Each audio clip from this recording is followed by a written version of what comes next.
안녕하세요, 다오월드입니다. 오늘 영상에서는 파이 관련 몇 가지 자료에 대해서 이것이 정말 사실인지 아닌지 문의를 주시는 분들이 있으셨기 때문에 여기에 대해서 한번 팩트 체크를 하고 넘어가는 시간을 가져보도록 하겠습니다.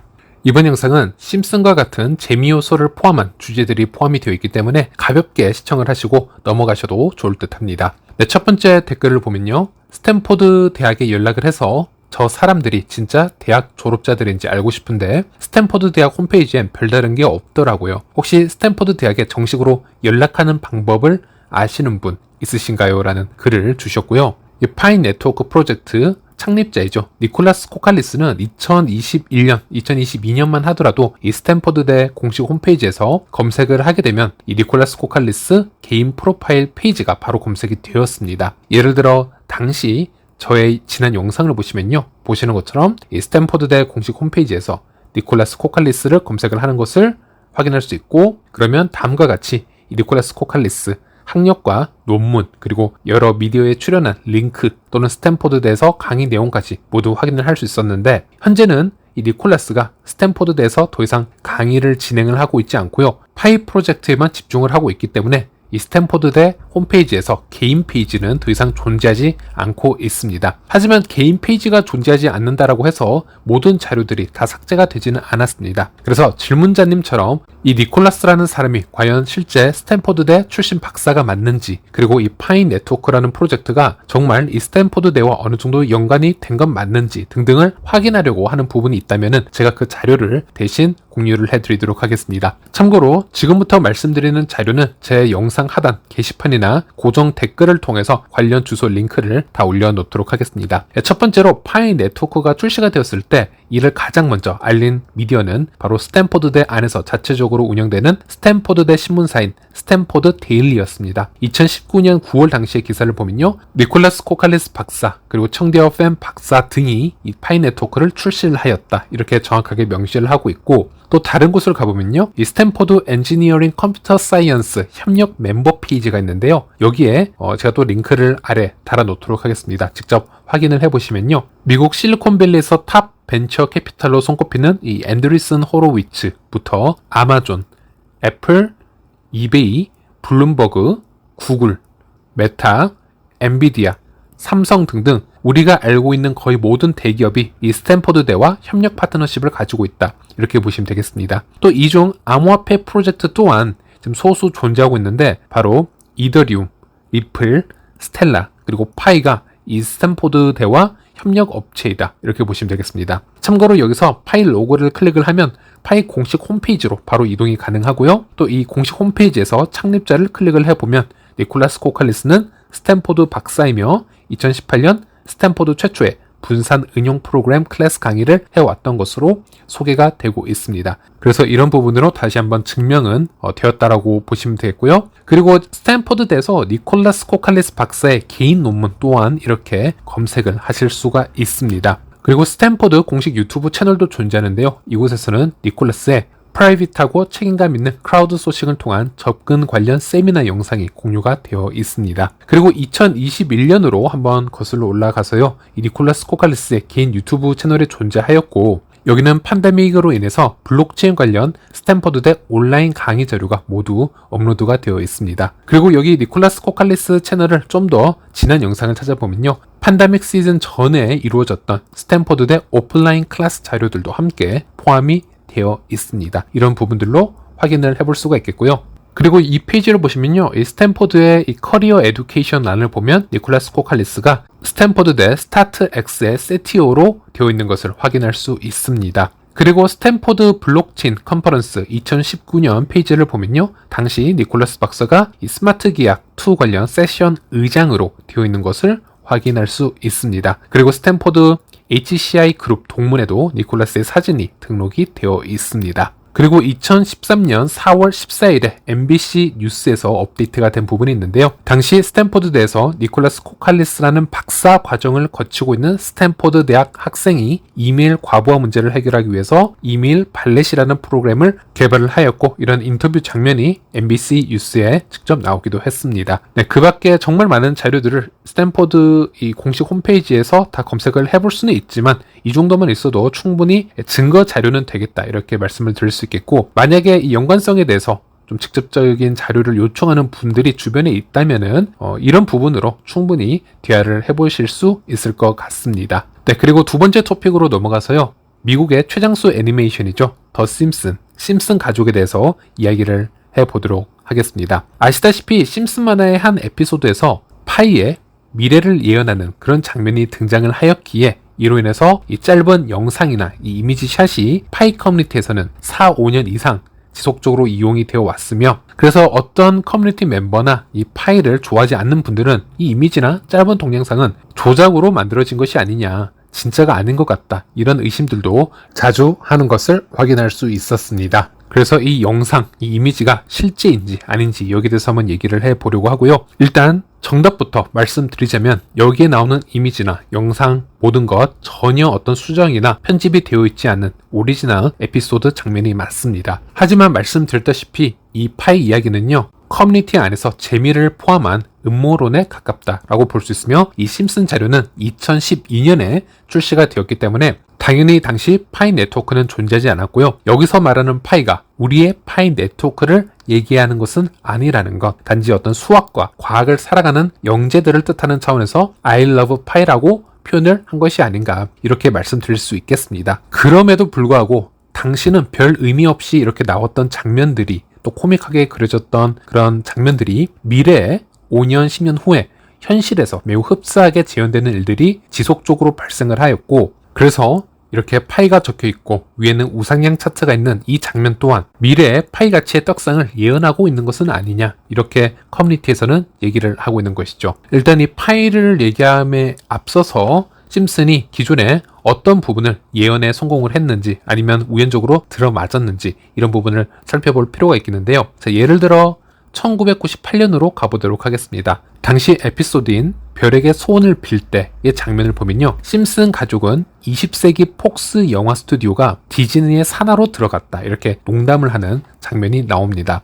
이렇게 보시는 것처럼 폭스 스튜디오의 부지의 회사가 이제 월트 디즈니 컴퍼니의 한 부서라는 표시가 이렇게 뜨는 것을 볼 수 있는데요. 2017년이죠. 디즈니가 1998년 11월 8일에 처음 방영된 심슨 가족 에피소드에서 예측한 대로 21세기 폭스를 인수하기로 합의했다, 이런 발표가 나오게 됩니다. 여러 미디어에서 심슨의 예언이 적중했다라는 기사가 언급이 되기 시작을 했습니다. 그리고 1997년 9월 21일에 방영된 뉴욕대 호머 심슨 에피소드 1을 보게 되면요, 미국의 쌍둥이 빌딩에 9.11 테러를 미리 예견한 듯한 그런 장면이 나오게 되고, 실제 4년 뒤에 2001년 9월 11일에 관련된 테러가 현실에서 발생하게 됩니다. 또 2000년에 방영된 바트 미래로 가다의 이 에피소드를 보게 되면요, 리사 심슨이 미국 대통령이 되는 그런 미래가 묘사가 되는데요. 이 장면에서 그녀는 전임 대통령인 도널드 트럼프에게서 상당한 재정적 압박을 물려받았다, 이렇게 표현을 하면서 도널드 트럼프가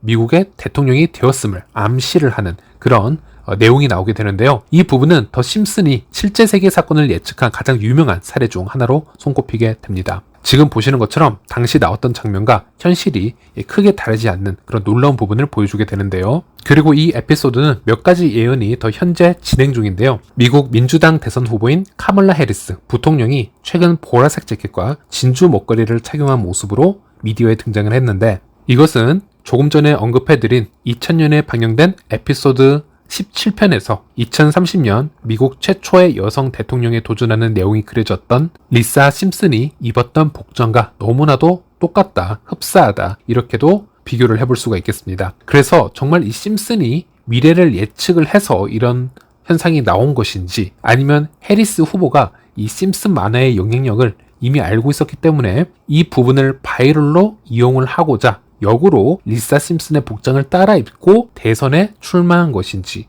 혼동이 올 정도라고 할 수 있겠는데요. 그리고 또 하나의 에피소드를 보면요, 2012년 5월 20일에 방영되었던 리사 가가의 열광하다 이 편을 보게 되면요, 레이디 가가가 이 스프링필드를 방문을 해서 자신만의 독특한 스타일로 공연을 펼치고 리사 심슨이 자신감을 찾도록 그렇게 도와주는 스토리가 나오게 되는데, 5년 후에 즉 2017년 2월 5일에 레이디 가가는 실제 이 슈퍼볼 하프타임 공연에서 더 심슨에서 나왔던 장면과 매우 흡사한 공연을 현실에서 펼치게 됩니다. 자, 이렇듯 제가 보여드린 이 장면들은 매우 일부분이고요. 아주 단순하게 우연의 일치인지 아니면 정말 예언인지 아니면은 현실에서 심슨을 따라하는 건지 그건 잘 모르겠지만은 이렇게 심슨의 일부분으로 먼저 나왔다가 현실에서 흡사하게 일어난 케이스가 종종 발생하고 있다라는 겁니다. 네, 그리고 파이 커뮤니티가 열광하는 이 에피소드는 바로 2012년 7월 13일에 처음 출시가 된 The Longest Daycare라고 하는, 즉 가장 긴 보육원이라는 에피소드라고 보시면 되겠습니다. 이 에피소드는요, 실제 5분조차 되지 않은 매우 짧은 대사도 없는 단편 에피소드이고 2012년 7월 13일에 처음에 공개가 되었고 미국에서는 2013년 2월 15일에 라이프 오브 파이 상영에 앞서 극장에서 처음으로 재상영된 것으로 소개가 되고 있습니다. 어쨌든 이 단편 에피소드는 심슨 가족의 두 번째 극장 개봉작이며 2013년 아카데미 시상식에서 최우수 애니메이션 단편 영화 부분에 너미네이트가 되기도 했습니다. 이 짧은 스토리를 잠시 보면요, 이 심슨 가족의 아기이죠, 매기가 보육원에 가서 보안 검색을 거친 후에 이 정확하지 않은 기계에 의해서 평균 지능으로 분류가 되는 사건이 생기고요. 그래서 이 매기는 영재 아기방이 아닌 특별하지 않은 방, 즉 우울한 구석으로 이동이 되는 그런 사건이 생깁니다. 거기서 생겨나는 여러 이슈를 짧게 담은 에피소드다, 이렇게 보시면 되겠는데요. 여기서 재밌는 부분이 영재 아기방을 지날 때 자세히 보면요, 이 영재의 방은 특별한 재능이나 능력을 가진 것을 뜻한 이 gifted area라는 이 말이 있고요. 옆에 I love pie라는 글이 있습니다. 그리고 위에는 이 우상향 차트가 보여지고 있고 아래에는 록펠러 센터 앞에 있는 이 아틀라스 동상이 보이면서 이런 조합을 보았을 때 심슨이 파이코인의 미래의 가치 떡상을 예언하는 것이 아닌가, 이런 재미 요소들의 추측글들과 얘기들이 공유가 되고 있다는 겁니다. 자, 그래서 다시 한번 짚고 넘어가 보자면요, 우리가 온라인에서 항상 접하고 있는 이 이미지 또는 짧은 영상은 조작이 아닌 실제 존재하는 에피소드와 장면이 맞다라는 것, 그리고 파이 커뮤니티가 지속적으로 언급을 하고 있는 이 음모론 또는 심슨 예언설은 당연히 과학적인 접근 방법은 아니고, 또 이 심슨에서 언급한 부분이 우리가 지금 채굴하고 있는 파이코인을 언급한 부분도 아니지만은 이 자료 자체는 팩트가 무조건 맞다, 이렇게 말씀을 드릴 수 있겠습니다. 자, 그래서 미래에 만약 파이가 높은 가치를 형성을 하거나 아주 큰 임팩트를 만들어내면요, 이 심슨 에피소드의 이 장면은 이 파이가 수학이나 과학에서 흔히 쓰이는 파이던 파이 네트워크의 파이던 관계없이 이 짤은 또 한 번의 레전드 예언으로 분류가 될 수가 있겠죠. 네, 그리고 제 채널을 쭉 시청을 해주셨던 분들은 다 아시겠지만 저는 딱히 음모론을 좋아한다라거나 그런 이야기들을 지속적으로 썰로 푸는 그런 파이오니어는 아니지만은 이 소재가 나왔기 때문에 저도 이번 에피소드에서는 희망회로 뇌피셜을 한번 굴려보도록 하겠습니다. 즉, 이 심슨 스토리를 제 나름대로의 음모론으로 한번 해석을 해보도록 하겠습니다. 이 심슨 에피소드를 보았을 때 이 5분도 되지 않는 스토리를 보면서 제가 생각을 했던 부분은 파일을 연상케 하는 소재는 사실 몇 가지가 더 있다라는 겁니다. 일단 다들 아시는 부분은 제가 다시 얘기를 하진 않겠고요. 아무도 다루지 않은 부분만 제가 짧게 다루도록 하겠습니다. 일단 이 에피소드 스토리를 보면은 이 보육원에 들어가서 아이들이 첫 번째로 진행을 해야 되는 것이 바로 보안 검색입니다. 이 보안 검색을 보면요, 당신의 자유는 우리의 탐색에 의해서 보장됩니다 라는 표지판을 확인할 수 있습니다. 이 검색을 통해서 지능이 높으면은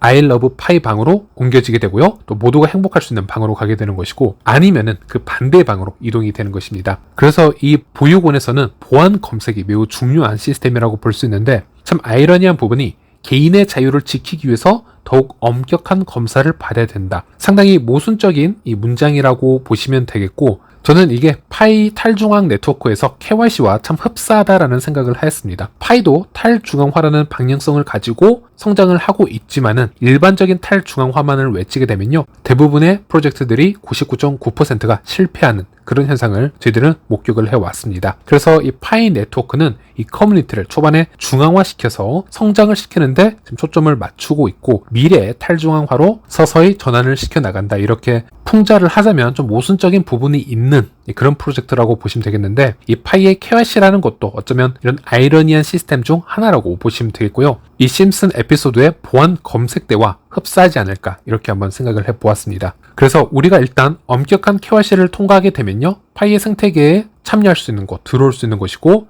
자, 그게 아니라면 이것을 통과하지 못한다면 가계정이나 규정 위반 계정으로 분류가 되어서 파일 생태계에 참여할 수가 없습니다. 즉 그렇지 못한 반대 방향으로 분류가 될 수 있다는 부분, 이 개념을 이해한 상태에서 이 장면을 보게 되면요, 일단 아이들이 여러 보안 검사를 거치게 되는데, 보시는 것처럼 라이스 디텍터라고 해서 벌레의 이 감지기, 이런 식으로 이가 우글우글한 아이는 당연히 좋은 방으로 가지 못하는 그런 상황들이 나오게 됩니다. 여기서 심슨 가족의 매기가 이 보안 검사를 받으면서 이런 단어를 볼 수가 있는데, 자주 틀리는 기술이라고 나옵니다. 잘 작동을 하지 않고 있다, 지금 이런 뜻으로 보시면 되겠고, 이 장면도 파이오니어 관점에서 한번 해석을 해보자면요, 현재 파이KYC 시스템도 여러 오류가 존재하고 있고 지금 수정을 하는 과정이고 지금 개선을 몇 년 동안 지속을 하고 있기 때문에 이 부분이 풍자되고 있다, 이런 식으로 해석을 해볼 수가 있겠죠. 그래서 이 에피소드의 이 부분을 제가 한번 시청을 해보았을 때는, 와, 이거는 파이KYC 시스템과 너무 흡사한데, 이런 참 재밌는 상상은 해보았습니다. 그래서 매기가 원래는 이 I love 파이 방으로 갔어야 되는데 현재는 반대로 가게 됩니다. Nothing special이라고 해서, 즉 별거 없는 방으로 떨어지게 되는데요, 여기에 벽을 보면요, 토끼가 이렇게 얘기를 하고 있습니다. 솔직한 토끼가 말하길 너에게는 미래가 없다, 이런 글이 벽에 붙어 있는 것을 볼 수 있는데, 우리가 파이의 백서 상단을 보면 본격적으로 이 파이를 언급하기 전에 이 rabbit hole이라는 단어가 나오게 됩니다. 토끼굴이라고 해서 복잡하고 깊이 있는 주제나 분야를 탐구하는 과정을 의미를 하기도 하는데요, 이 백서 이 글을 제가 직역을 해보자면요, 고급 독자를 위해서 이 파이의 사명은 상당히 포괄적이기 때문에 이 기회를 통해 블록체인 초보자들을 깊은 이야기 속으로 안내하려고 합니다. 즉 토끼굴로 안내하려고 합니다. 이렇게 백서를 시작을 하는데, 자, 이 장면을 보면요, 특별한 것도 없는 이 방에서 토끼가 너에게는 미래가 없다, 이렇게 언급을 하고 있습니다. 어떻게 보자면 KYC를 통과하지 않은 사람들, 아니면 파일을 하지 않은 사람들에 대한 얘기로 해석이 될 수 있지 않을까, 이렇게 좀 극단적인 하나의 밈으로 해석을 해볼 수도 있다라는 것이죠. 자, 그리고 이 파일 러브방으로 한번 가보도록 하겠습니다. 다른 소재들은 다 공유가 이미 많이 되었기 때문에 더 이상 언급을 하지 않겠지만, 저는 이 파이오니어적 관점에서 이 방을 관찰했을 때 가장 눈에 먼저 들어온 소재는 바로 주기율표였습니다. 작년 8월 제 영상을 한번 시청을 해보시면요, 제가 이 홍익희 교수님, 오태민 교수님, 그리고 마이크 멜로니 등의 서적이나 영상을 토대로 만든 이 영상이 있는데요, 파이코인이 돈이 될까라는 주제로 제가 영상을 만들었고요, 이곳에서는 인류는 끊임없이 거래 매개체이면서 가치 저장을 할 수 있는 진짜 돈을 찾기 위해서 정말 긴 시간 노력을 해왔었고, 이 원소 주기율표에 존재하는 모든 물질들, 분리성이 있고 휴대성이 있고 대체성이 있어야 되고 내구성이 있어야 되고 인체에 유해하면 안 되고, 그리고 회계성의 능력도 있어야 되고 희소성까지 가지고 있어야 되는 그런 부분을 다 테스팅을 하면서 인류는 돈을 테스팅하고 연구하고 증명해 왔다라고 말씀을 드렸습니다. 그리고 현재까지 인류는 역사적으로 원소 주기율표에서 이 부분을 증명해낸 물질은 금과 은뿐이다, 이렇게 말씀을 드렸고, 비트코인과 같은 암호화폐는 이 금과 은처럼 모든 속성을 가졌을 뿐만이 아니고 심지어 이 이동에 대한 전송 속도까지 매우 빠르기 때문에 어쩌면 미래는 금과 은을 대체할 수도 있는 미래의 진짜 돈으로 각광받을 수도 있다, 이제 이런 부분을 영상을 통해서 설명을 해드렸는데, 그래서 이 심슨에 보여지고 있는 이 주기율표 역시 이 음모론적으로 접근을 하자면, 파이오니어적 관점에서 접근을 하자면 진정한 이 미래 돈의 가치를 탐구하는 커뮤니티 영재들, 이런 식으로 한번 얘기를 해볼 수가 있겠죠. 네, 어쨌든 다시 말씀드리지만 현재 말씀드리는 이 심슨 관련 이 파이 이야기는 재미로 보셔야 되고요, 그저 음모론적인 접근 방법이다, 이렇게 보시면 되겠습니다. 하지만 이 이미지가 조작이냐라고 묻는 분들에게는 저 영상이나 이미지는 100% 조작이 아니고 실제 존재하는 에피소드가 맞다, 이렇게 다시 한번 확인해 드릴 수 있겠습니다. 네, 심슨 이야기를 하다 보니 영상이 너무 길어진 것 같습니다. 이번 영상은 좀 재밌게 좀 가볍게 시청해 주시길 바라겠고요, 다음 영상에서 다시 찾아뵙도록 하겠습니다. 시청해 주셔서 감사합니다.